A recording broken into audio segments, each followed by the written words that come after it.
Voilà, nous allons commencer. Nous allons prier ensemble. Prions.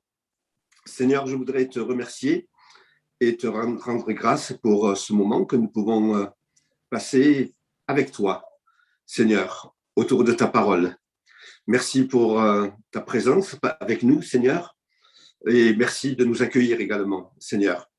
Et je prie pour que tu nous bénisses ensemble, Seigneur, et qu'au travers de ta parole et par l'action de ton Saint-Esprit, eh bien, nous puissions, Seigneur, te découvrir davantage encore, mesurer encore un peu plus ton amour, Seigneur, et, Seigneur, être chacun d'entre nous béni, Seigneur, et fortifié, Seigneur, par ta présence. Merci, Seigneur, pour ton grand amour, que ton nom soit loué. Amen. Amen.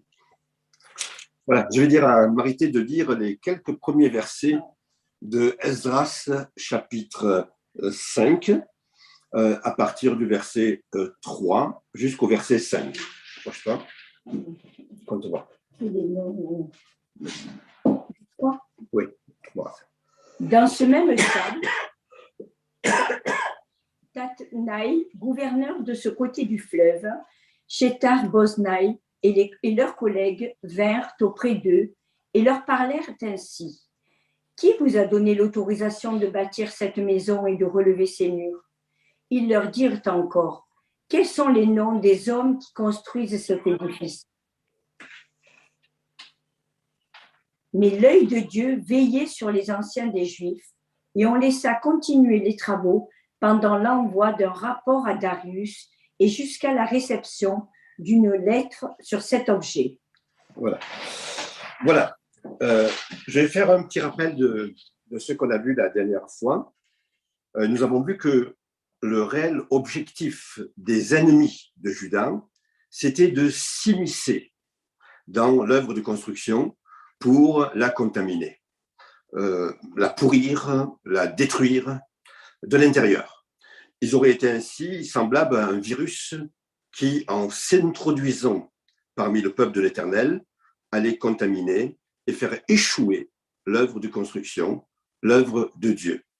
Et nous avions dit que c'était l'objectif du diable depuis qu'il a été chassé du ciel lors de la révolte des anges contre Dieu. Il s'est infiltré dans le jardin d'Éden et puis il a souillé l'homme et la femme et par là l'humanité entière. C'est exactement ce qui s'est passé et c'est pour cela que l'homme est pécheur de nature et que tout homme sont pécheurs de nature. Nous avons aussi vu que l'objectif de Dieu pour son Église est qu'elle soit sainte.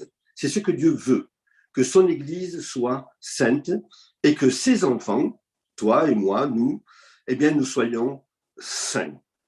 Un enfant de Dieu doit être déterminé à ne faire aucun compromis avec l'adversaire en lui ouvrant des portes par lesquelles il pourrait s'infiltrer et en même temps, l'enfant de Dieu doit être déterminé à bâtir le temple de Dieu, c'est-à-dire son propre temple, sa propre vie spirituelle et en même temps le temple invisible, l'Église universelle et invisible. L'enfant de Dieu doit être vigilant pour ne pas tolérer le péché, banaliser le mal, mélanger le sacré et le profane et en même temps, il doit s'épanouir, grandir et s'approfondir en Dieu. Vous voyez que ce sont des choses vraiment importantes. Et c'est pour maintenant, c'est pour aujourd'hui et pour chacun d'entre nous. Nous avons vu aussi que la réponse des Israélites à la demande des ennemis est claire et sans équivoque. Nous bâtirons seuls la maison de l'Éternel.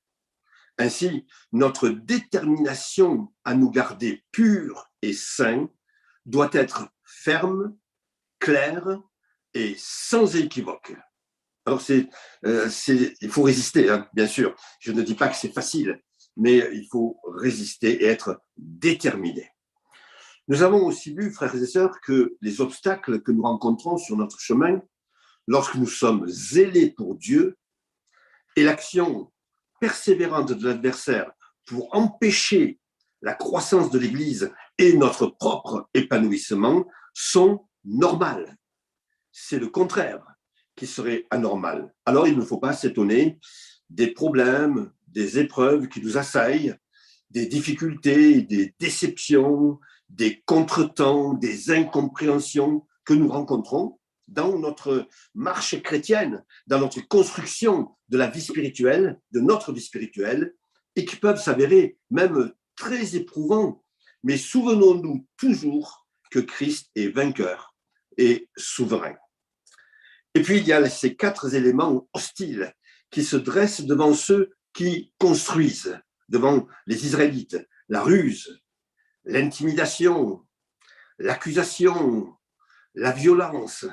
Et ces 4 éléments sont réunis pour ruiner l'œuvre de Dieu. Le diable travaille au travers des hommes, et c'est au travers des hommes aussi que nous pouvons rencontrer ces éléments. C'est la foi seule qui aurait pu résister, mais elle manqua totalement à ce peuple. Résultat, le travail de construction est stoppé pendant 15 ans, rappelez-vous. Pendant 15 ans, la construction a été stoppée. Le livre d'Agée, au chapitre 1, montre que la cause de l'arrêt des travaux n'était pas entièrement due aux attaques de l'ennemi, ce qu'on aurait pu croire, mais aussi à l'inertie spirituelle des Juifs. N'ayant pas élevé le bouclier de la foi, ils se laissèrent harceler et blesser par les traits enflammés du malin et finirent par abandonner la lutte. C'est vrai que le diable attaque d'une certaine manière, mais il y a aussi l'inertie des enfants de Dieu qui joue également pour que les travaux finalement s'arrêtent. Au bout de 15 années, le miracle se produit, les travaux reprennent et la maison de Dieu recommence à se bâtir sous l'impulsion de cette merveilleuse collaboration. Zorobabel, c'est la royauté, Josué, la sacrificature, Agée et Zacharie, les prophètes et le peuple, bien sûr. Nous voyons que c'est Dieu qui intervient et qui donne l'impulsion nécessaire.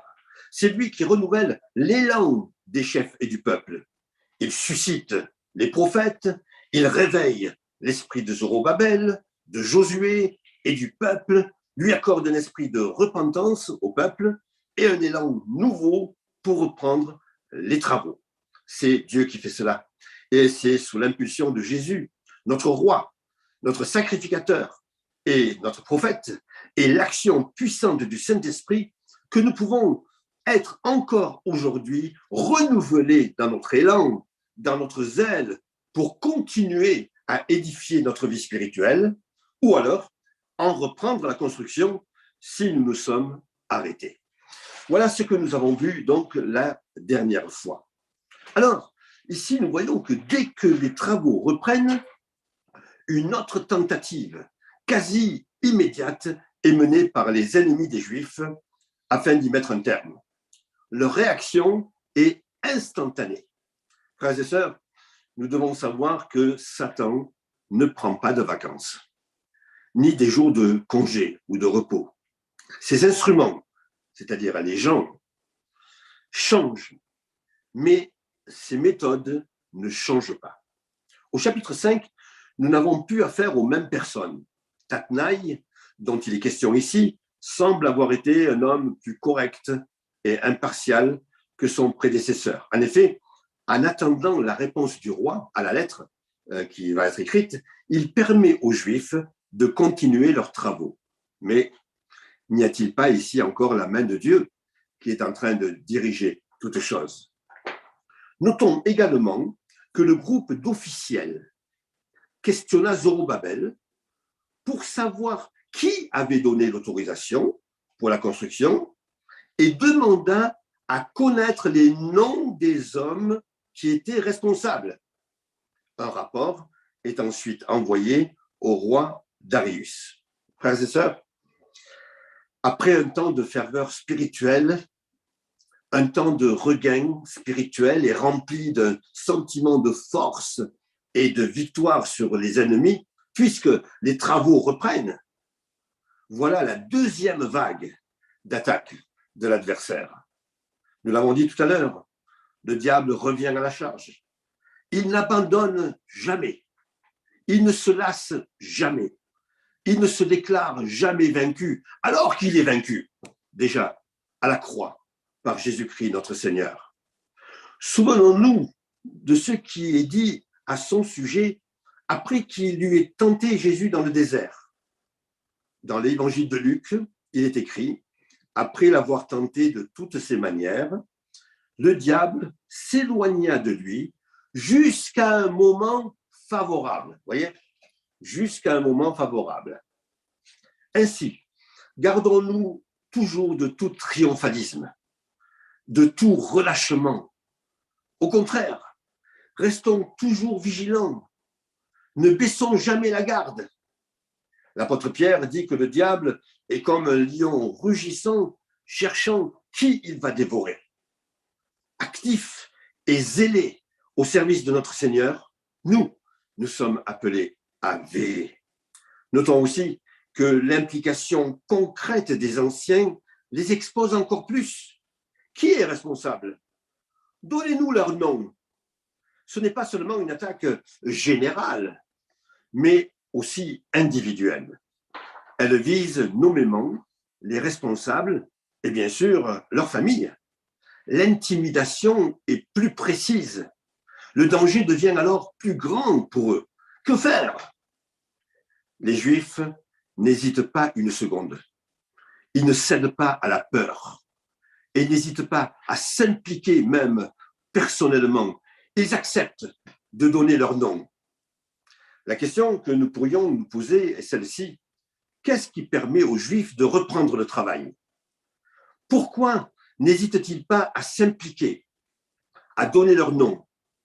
Comment se fait-il que selon les dires des ennemis dans leurs lettres à l'empereur, la maison se construit en pierre de taille, le bois se pose dans les murs, le travail marche rapidement et réussit entre leurs mains? Comment se fait-il que, malgré leur intervention, le travail ne s'arrête pas et que les Juifs continuent à construire et ils réussissent? Une seule réponse. Elle se trouve au verset 5, où il est dit « L'œil de Dieu veillait sur les anciens des Juifs. » Formidable, extraordinaire. L'œil de Dieu veillait sur les anciens des Juifs. Voici ce que nous lisons au psaume 33 et au verset 18. Voici, l'œil de l'Éternel est sur ceux qui le craignent, sur ceux qui espèrent en sa bonté. Au psaume 34, il est écrit, les yeux de l'Éternel sont sur les justes et ses oreilles sont attentives à leurs cris. Ainsi, lorsque la main de Dieu est sur moi, lorsque l'œil de Dieu est sur ses enfants, rien ne peut entraver le travail de construction de la maison de Dieu. Rien ne peut empêcher que le travail progresse, réussisse, aille de l'avant et donne du courage à tous ceux qui sont en train de travailler. De plus, si l'impulsion vient de Dieu et que l'œil de Dieu est sur nous, non seulement les obstacles tombent, mais nous sommes en sécurité. L'apôtre Paul disait, si Dieu est pour nous, qui peut être contre nous? L'important, frères et sœurs, c'est d'obéir à l'impulsion de Dieu par son esprit et à ne pas céder à la peur, au doute, lorsqu'on se trouve ouvertement même impliqué et qu'on nous demande des raisons et des explications. Voilà ce que nous lisons dans l'évangile de Matthieu où Jésus dit à ses disciples, « Mais quand on vous livrera, ne vous inquiétez ni de la manière dont vous parlerez, ni de ce que vous direz. Ce que vous aurez à dire vous sera donné à l'heure même, car ce n'est pas vous qui parlerez, c'est l'Esprit de votre Père qui parlera en vous. » Nous allons un peu plus loin maintenant. La lettre qui a été écrite au roi Darius, elle est différente de la première lettre qui avait été adressée à Artaxerxès, qui redoutait, lui, tout pouvoir qui risquait de porter ombrage aux siens. Ici, dans cette deuxième lettre, la préoccupation de Tatnaï est simplement de savoir si cette construction avait bien été ordonnée par le roi Cyrus, selon les dires des Juifs. Nous lisons cela au verset 17. Maintenant, si le roi le trouve bon, que l'on fasse des recherches dans la maison des trésors du roi de Babylone pour voir s'il y a eu de la part du roi Cyrus un ordre donné pour la construction de cette maison de Dieu à Jérusalem. Dans cette lettre, le gouverneur informe le roi Darius de la reprise des travaux et annonce que la construction progresse rapidement et qu'elle réussit entre les mains des Juifs. Notons que c'est un ennemi des Juifs, un idolâtre, un étranger au peuple de Dieu qui donne ici ce formidable témoignage. Et cela m'interpelle, cela me fait penser à la vocation du chrétien d'être celle de la terre et lumière du monde, ou encore parfum de Christ parmi ceux qui périssent et ceux qui sont sauvés. Il ne s'agit pas tant ici d'être reconnu par les nôtres, mais surtout d'être reconnu par les hommes. Le témoignage de mon voisin à mon égard, ou de mes collègues de bureau, ou de mes amis non chrétiens, a une valeur plus grande que celui de mes frères et sœurs de l'Église. En effet, ce sont ceux qui me côtoient régulièrement, excusez-moi, ce sont ceux qui me côtoient régulièrement qui peuvent vraiment discerner le chrétien que je suis. Jésus ajoute en Matthieu chapitre 5 que votre lumière luise ainsi devant les hommes, afin qu'ils voient vos bonnes œuvres et qu'ils glorifient votre Père qui est dans les cieux. Alors, c'est la vie de ceux qui me côtoient qui est important, et pas ceux qui me sont proches automatiquement. Alors, quelle est la réponse des Juifs? Versets 11 à 16 du chapitre 5. Ils ne craignent pas de dire ouvertement qu'ils sont les serviteurs du Dieu des cieux et de la terre, et en le disant de cette manière-là, ils affirment sans crainte ni complexe la prééminence de Dieu sur tous les autres. Ils affirment qu'ils rebâtissent la maison construite par le grand Salomon en son temps. C'est aussi en toute humilité et honnêteté qu'ils n'hésitent pas à reconnaître le péché de leur père qui a provoqué la colère de Dieu et leur exil à Babylone par le roi Nebuchadnezzar. Et enfin, ils disent comment Cyrus leur donna l'autorisation de revenir à Jérusalem et de rebâtir le temple en restituant tous les ustensiles d'or et d'argent de la maison de Dieu qui avaient été enlevés et amenés à Babylone.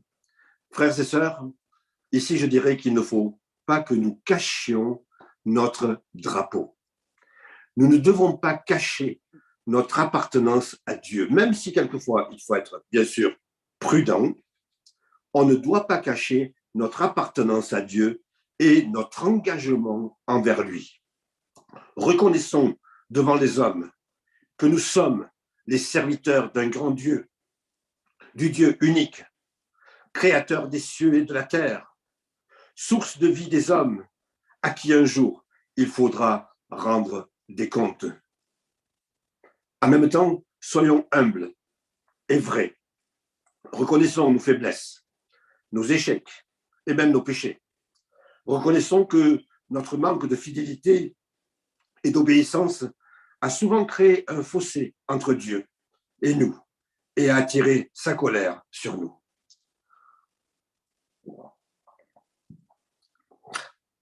En même temps, souvenons-nous toujours que Dieu est un Dieu de grâce. Son objectif est toujours de nous restaurer, de nous permettre de reconstruire le temple jusqu'à son achèvement. Notre temple, mais aussi le temple de Jésus-Christ universel et invisible. Alors, quelle est la réponse de Darius? Nous en arrivons au chapitre 6. Tatnaï, le gouverneur, avait demandé au roi Darius qu'on fasse des recherches dans les archives babyloniennes pour y retrouver le document. Mais les recherches n'aboutirent pas au départ. Le rouleau de papyrus ou de cuir fut trouvé à Ashmeta, qui a pour autre nom Ecbatane, que vous avez certainement davantage entendu. Et aujourd'hui, la ville s'appelle Hamadan. C'est une des principales villes d'Iran, à peu près à 500 km au nord-est de Babylone. C'était une forteresse qui servait de résidence d'été au roi de Perse. Et le rouleau s'y trouvait parce que c'était là que Cyrus avait passé l'été en l'an 538 avant Jésus-Christ, où il avait dicté l'ordre de retour des Juifs à Jérusalem. C'est pourquoi on a trouvé ce papyrus dans cette ville. Des détails de la lettre retrouvée sur les dimensions de la maison et surtout sur la prise en charge des frais par le trésor royal montrent à quel point Cyrus avait pris à cœur le programme de rapatriement des Juifs à Jérusalem et la construction du temple qu'il appelle Maison de Dieu. Là encore, nous voyons que Dieu conduisait toutes choses dans les moindres détails. Alors le roi Darius demande à Tatnaï et à ses collègues de se tenir loin maintenant de la construction, de laisser les Juifs tranquilles, continuer librement les travaux. De plus, tous leurs frais pris sur les biens du roi leur seront payés et l'argent des tribus versés par les peuples vassaux sera utilisé pour cela. L'objectif est que les travaux ne soient pas interrompus. Vous voyez, cette idée du roi maintenant, les travaux ne doivent pas être interrompus. Il doit veiller en plus à leur procurer tout ce qui est nécessaire chaque jour pour les holocaustes, pour que rien ne vienne à manquer, avec le souci majeur que ces sacrifices de bonne odeur à Dieu et que lui et sa famille bénéficient de sa faveur. Qu'il prie pour la vie du roi et de ses fils. Frères et sœurs, divers textes anciens attestent l'intérêt de Darius pour les cultes des peuples qui lui étaient soumis. Il a réglementé minutieusement les rites, sans doute à cause de la croyance selon laquelle les dieux pouvaient se mettre en colère lorsque le rituel correct n'était pas scrupuleusement observé. Ici, dans notre texte, nous voyons que la motivation du roi Darius était intéressée. Il veut attirer sur lui et sur ses fils la bénédiction du ciel. Il ne suffit pas que les Juifs adorent leur divinité. Ils doivent aussi prier pour lui. Ce qui est remarquable, c'est que Dieu utilise des païens et même des ennemis de son peuple pour le glorifier et pour bénir son peuple. Et cela me rappelle ce que Dieu dit au prophète Élie dans un temps de sécheresse lorsqu'il envoie à Sarepta. J'ai ordonné à une femme veuve de te nourrir. Dans le livre des Proverbes, au chapitre 16, il est écrit quand l'Éternel approuve les voies d'un homme, il dispose à son égard même ses ennemis. Et rappelez-vous, lorsqu'Israël est sorti d'Égypte, l'Éternel a agi de telle manière que le peuple trouva grâce aux yeux des Égyptiens qui leur donnèrent des vases d'or et d'argent, des vêtements, tout ce qu'ils leur demandaient. Il est dit que les Israélites dépouillèrent des Égyptiens. Et la sanction pour celui qui transgressera cet ordre est très sévère, la mort par pendaison ou empalement et la destruction par le feu de tout ce qu'il possède. Frères et sœurs, Dieu est un Dieu extraordinaire. Dieu est un Dieu qui conduit toutes choses dans les moindres détails. Il a touché le cœur de Darius et tout est donné aux Israélites pour que rien n'empêche la construction du temple. Et c'est ce qu'il peut faire encore aujourd'hui. Il peut agir de telle manière pour que rien n'empêche la construction de notre temple, notre approfondissement spirituel. Dieu est souverain. Il change le mal en bien. Et les efforts de l'adversaire pour contrer l'œuvre de Dieu tournent à l'avantage des Juifs, qui sont bénis au centuple. Ainsi, lorsque les débuts sont difficiles, ne perdons pas courage. Dieu dirige, Dieu contrôle, Dieu est grand, Dieu est souverain. Les travaux vont être bientôt achevés. Les ordres de Darius sont scrupuleusement respectés par Tatnaï et ses associés, et les Juifs bâtissent avec succès. Ils réussissent dans leur entreprise. Cela me fait penser à Josué, où Dieu dit à Josué que ce peuple ne s'éloigne ni à droite ni à gauche, et il réussira dans tout ce qu'il entreprendra. Frères et sœurs, nous avons le secret de la réussite dans la parole de Dieu, c'est d'être simplement attaché à l'Éternel et attaché à sa parole. Bien que le roi Artaxerxès, notons que les travaux sont dictés et achevés d'abord sur les ordres de Dieu, ensuite par l'intermédiaire des souverains perses, Cyrus, Darius et Artaxerxès, les prophètes, les ouvriers, les anciens, les rois et Dieu étaient tous impliqués. Tout le monde est impliqué. Alors, j'ai nommé le roi Artaxerxès. Pourtant, il n'a pris aucune part à la construction du temple, car il a régné 50 ans après Darius. Mais son nom a été ajouté pour compléter le récit, par souci de précision, car c'est lui qui décrète la construction des murailles de Jérusalem. Il avait aussi aidé à fournir de quoi faire des sacrifices dans le temple. Alors, le temple fut achevé en l'an 515, soit à peu près 70 ans après la destruction par le roi Nebuchadnezzar et 21 ans après le recommencement des travaux. Voici ce que l'apôtre Paul dit aux Philippiens.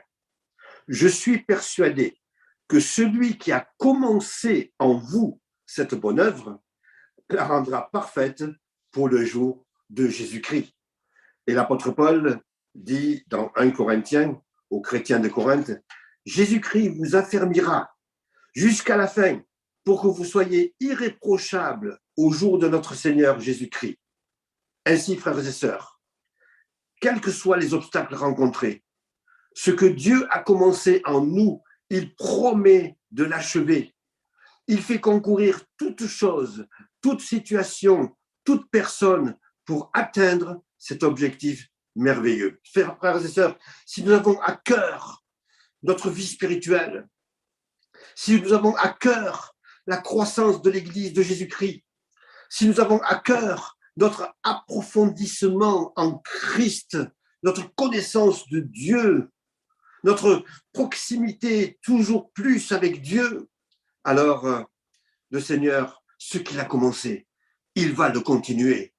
Ce qu'il a commencé, il va le poursuivre, quels que soient les obstacles, quelles que soient les difficultés, quelles que soient les oppositions, quelle que soit l'œuvre de l'adversaire. Le Seigneur, ce qu'il a commencé, il le continue et il va le continuer jusqu'au bout. Alors, n'ayons pas peur, ne craignons pas, même si nous passons quelquefois par des états de faiblesse, de difficulté ou de doute.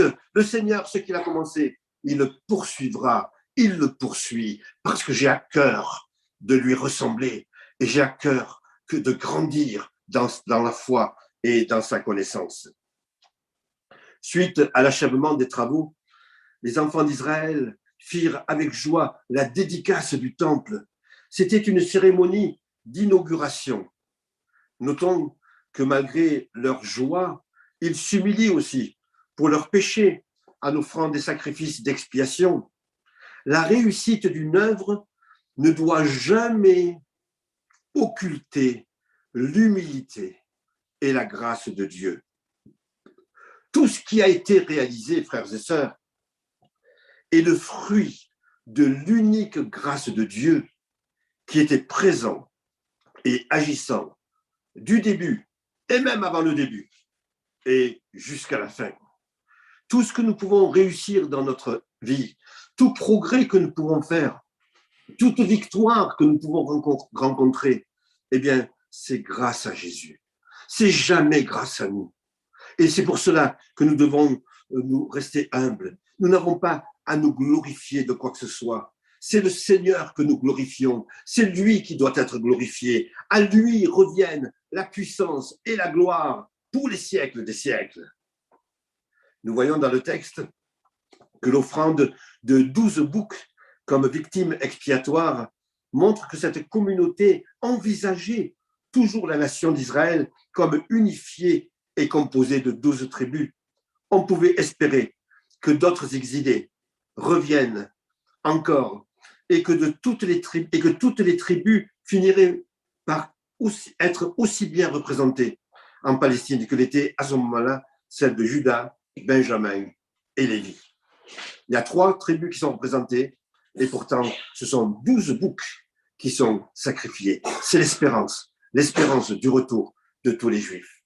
On peut dire que le sacrifice parfait de Christ, qui est aussi un sacrifice d'expiation, annonce aussi l'espérance du salut de tout le peuple de Dieu, de l'Église dans son entier. En Romains 11, 25, à propos de la promesse du salut du peuple juif, il est dit « Une partie d'Israël est tombée dans l'endurcissement jusqu'à ce que la totalité des païens soit entrée. » Et aujourd'hui encore, ce processus est en marche et en route, et je pense qu'on arrive bientôt à ce que la totalité des païens soit entrée dans le salut de Dieu, bien sûr. C'est un moment précis dans le temps. L'endurcissement d'Israël durera jusqu'à ce que la totalité des païens élus reçoivent le salut. Maintenant, le temps est terminé. Le service régulier et complet, semaine après semaine, devait être reconstitué, comme il est écrit dans le livre de Moïse. L'un des thèmes dans le livre d'Esdras, de Néhémie, 1 et 2 Chroniques, est le fait que la communauté des Juifs, après l'exil, était sous la direction d'hommes pieux, imprégnés des Écritures, et qui s'efforçaient à faire chaque jour toutes choses en accord avec la loi. Ils avaient tiré de l'exil la conclusion que le peuple souffrirait s'il ne vivait pas selon les obligations liées à l'alliance. Frères et sœurs, cela nous montre combien il est important de servir Dieu sur le fondement de sa parole. La piété est quelque chose de tellement important. Ma proximité avec Dieu, la place de Jésus dans ma vie, la place de sa parole, ma détermination pour obéir, ma détermination pour grandir, ma détermination pour ressembler à Jésus toujours plus, c'est combien c'est important. Et lorsque Dieu voit cela dans mon cœur, lorsque Dieu voit cela dans ma vie, alors il va m'aider. Il va m'aider à construire mon temple et il va m'aider à construire le temple de Dieu, l'Église de Jésus-Christ, par ma vie et par mon témoignage. Alors, frères et sœurs, je m'arrête là pour ce soir. Que Dieu bénisse sa parole. Combien je me réjouis de ce programme extraordinaire que nous avons, et moi le premier, du mal quelquefois à atteindre et à accomplir. Mais Dieu est fidèle, Dieu est vivant, Dieu est présent. Ce qu'il a commencé, il va le continuer et il va l'achever. Et c'est ce que je veux et c'est ce que vous voulez également. Alors, soyez encouragés et bénis. Amen. Prions ensemble. Seigneur, je voudrais te remercier et te rendre grâce. Nous voyons ce soir combien tu étais à l'œuvre. Au-delà de Zorobabel, au-delà de Josué, au-delà des ennemis, au-delà du peuple, au-delà des prophètes, c'est toi qui étais à l'œuvre, Seigneur. Et c'est toi qui tenais les rênes, qui conduisais toutes choses dans les moindres détails. Oh Seigneur, combien je te remercie, parce que tu es le même pour nous aujourd'hui, Seigneur. Et que malgré nous, Seigneur, malgré l'ennemi aussi, malgré les épreuves, malgré les obstacles, Seigneur, tu es le maître et tu conduis toutes choses. Et combien je te remercie de ce que tu as commencé, Seigneur. Pour chacun d'entre nous, tu veux le continuer et tu veux l'achever. Je te bénis, Seigneur. Je te rends grâce. Et je te prie particulièrement pour mes frères et sœurs, afin que tu sois avec chacun d'entre eux, avec leurs préoccupations, leurs fardeaux, leurs soucis, leurs joies, leurs peines. Seigneur, que tu sois près d'eux, avec eux et avec leurs bien-aimés. Que tu poses, que ton œil, Seigneur, que ta main, Seigneur, soit sur chacun d'entre eux et qu'ils soient bénis au nom de Jésus. Et je prie, Seigneur, pour tous ceux qui sont malades aujourd'hui. Seigneur, nous en avons beaucoup. Nous les remettons entre tes mains. Ceux qui passent par des temps de deuil également. Et il y en a aussi aujourd'hui. Seigneur, nous te les remettons également. Pour que tu sois leur aide, leur soutien et leur consolation. Nous voulons continuer à te prier pour ce monde, Seigneur, et je prie pour que vraiment tu interviennes, pour l'Ukraine en particulier, et pour ce monde où tant de gens ne te connaissent pas. Père, je prie pour que ton Église croisse et grandisse toujours plus. Bénis-nous, Seigneur, que ton nom soit loué. Amen. Amen.